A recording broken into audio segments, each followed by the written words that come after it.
So a common question that we get in regards to concrete lifting is, well, what causes the concrete to sink in the first place? And that's something that we want to look for when we come out to your house to give an assessment, because we don't want to just fix the problem.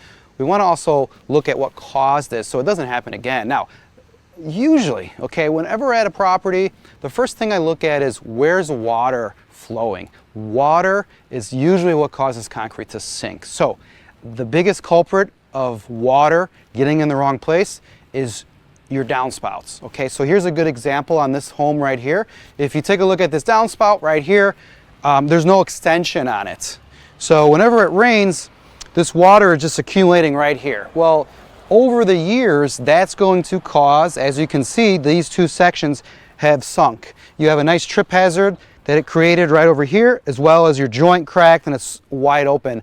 Now, this is something that, you know, we're going to lift this soon and fix this, but they really need to also fix the source of the problem, which is this water. Now, unfortunately, with most homes, you have a walkway and you have the downspout. So putting an extension could be kind of a challenge because, you know, you don't want it right where you're walking. So the best thing to do in this situation is to bury your downspout.